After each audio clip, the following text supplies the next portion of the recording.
Welcome to this First Lutheran Church podcast, produced by First Lutheran Church in Janesville, Wisconsin. We are a congregation of the Evangelical Lutheran Church in America who are seeking to embrace love's adventure together.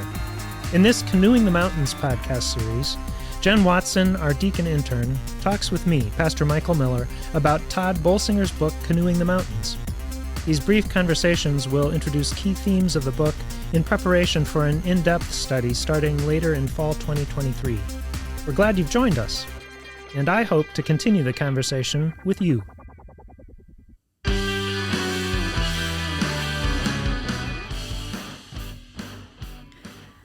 Hello, everyone. Welcome back. I'm Jen Watson, deacon intern here at First Lutheran, and Pastor Michael is joining us today. And we are talking about the book study that we have been discussing on Canoeing the Mountains. And today we're going to be talking about part 4. And the title, You Can't Go Alone, but You Haven't Succeeded Until You Have Survived the Sabotage. So we're going to be talking about that word sabotage a little bit today. If you haven't listened to the last 3 parts, I encourage you to do that. Pastor Michael, could you kind of give us a framework for that word sabotage when we're talking about leadership? Yes, that's a pretty strong word, isn't it? Sabotage. It sounds intentional and malicious. But in the context that the book is speaking about this, it's neither one of those. It comes out of an understanding of relational systems and the way that relational systems function. So sabotage is defined as the system's effort to return to the familiar status quo when there's significant change. So we've been talking in this series about how the world in front of us is not at all like the world behind us.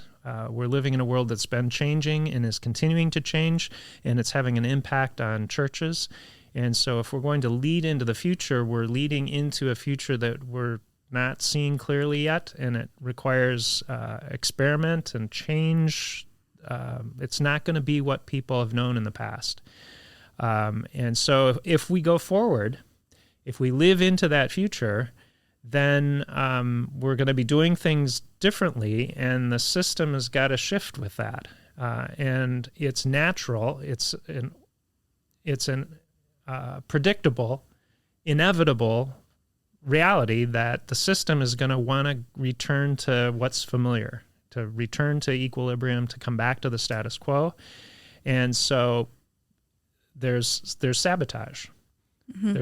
There's behavior, there's actions that are taken that try to move that back, and it doesn't necessarily, the person who, or the people or the group that's doing it may not be conscious of that at all. So that's what sabotage is, as we're speaking of it here. Right. And as leaders, there's some important things to keep in mind while this is all playing out, right? Not taking it personal, because we know to expect it, that it's going to happen, that they're, like you said, not doing it in a malicious way. It's just they're not comfortable. So how do we get comfortable? We go back to what we know. Mm-hmm. And so that kind of diverts what we're trying to achieve when we're moving forward. Mm-hmm. And as a leadership role, a lot of times a leader is thought of as the person kind of in charge. And in the chartered territory, that might have been the case. But now this is unchartered territory. We haven't gone this way before. And leadership kind of looks different now too, mm-hmm. where it's not anymore an individual type of thing, but it's a group. It's as a whole. And I was wondering if you could speak more to that leadership and how then to address the sabotage as it's happening, knowing that it's going to happen, not going back to status quo, continuing to move forward. How does that all work in this sense then? Mm-hmm. Yeah, I like what you said there. It's not a personal matter. This is about a whole system trying to shift and change, adapt, and become something that's still true to its mission and that's still true to its core values, but is adapting to live that out in a new reality. And that's uncomfortable. It involves letting go, which means loss. So there's some grieving of what was and is no longer. But there's also the rich possibility of new life out there in front of us, but we don't experience that immediately. We can't see exactly what that looks like, so it requires a significant amount of trust.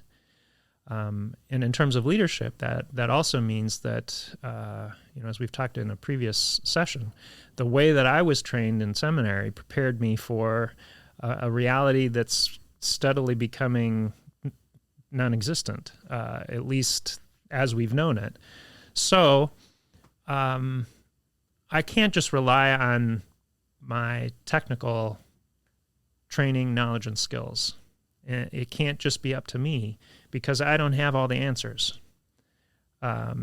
As well-trained as I might be, as much experience as I might have been able to gather, I don't have all the answers, and no leader does. So we need to do this together. It's a discovery process together that calls upon a whole range of leadership skills that no one person has. Right. Mm-hmm. Yeah, because you can't be the one voice at the table anymore.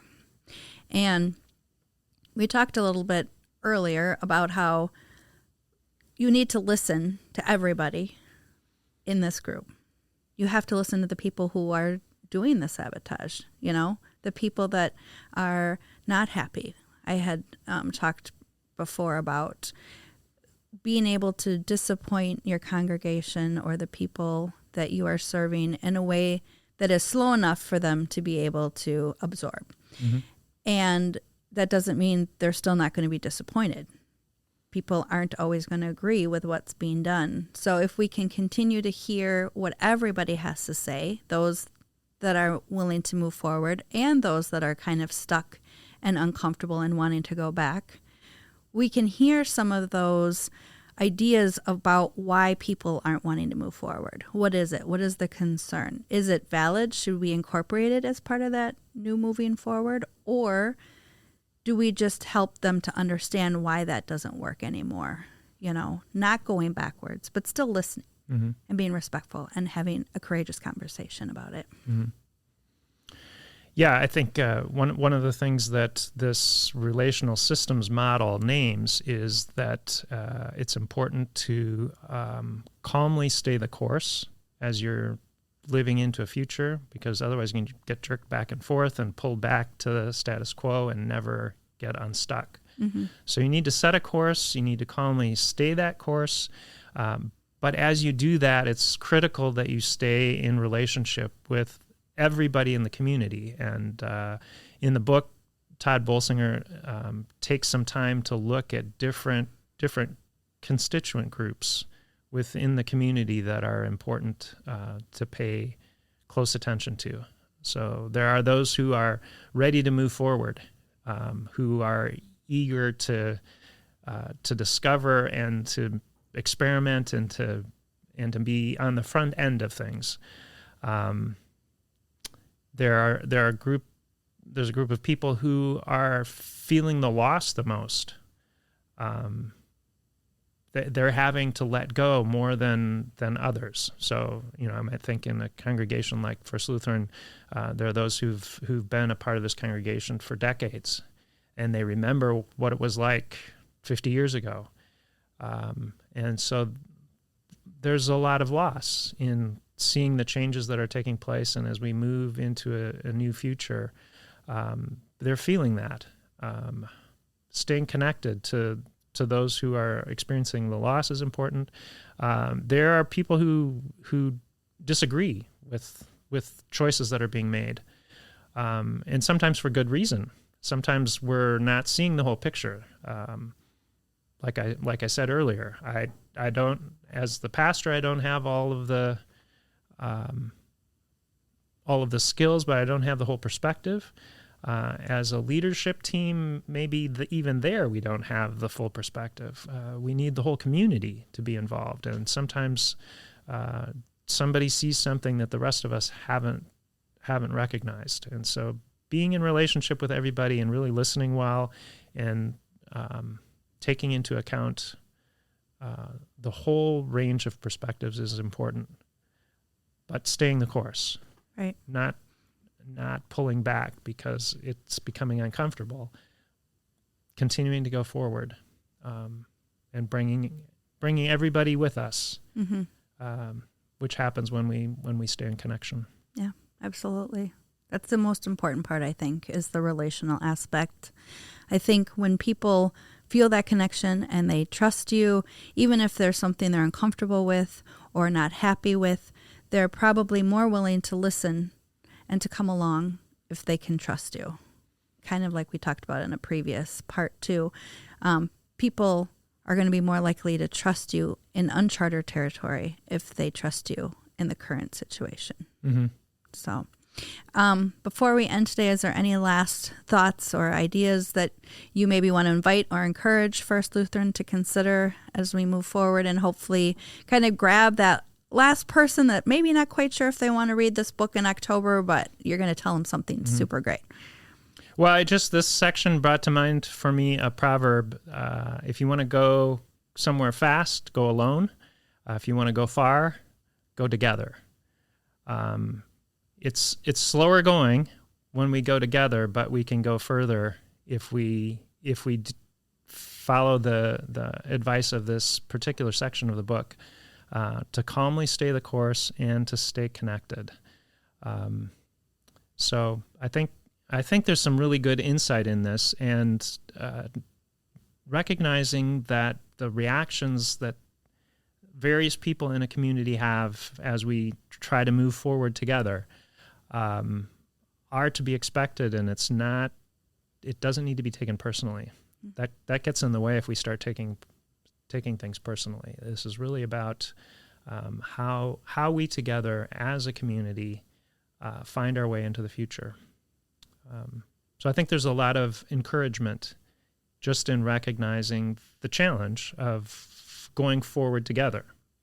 Mm-hmm. But it comes with the promise that we can go far. Right. And what is your motto here that you have been talking about? Embracing love's adventure.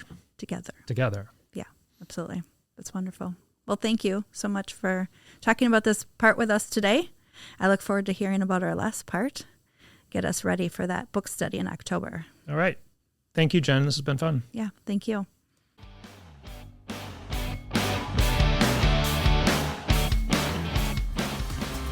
Thank you for listening to this podcast. First Lutheran Church is learning to become genuinely inclusive, thoroughly engaged, externally focused, and relationally centered as we seek to live intentionally like Christ in the world. Embrace the adventure with us. You can find out more about us on our website at flcj.org. We welcome your questions and comments, which can be shared through our contact page. We're also active on Facebook and Instagram.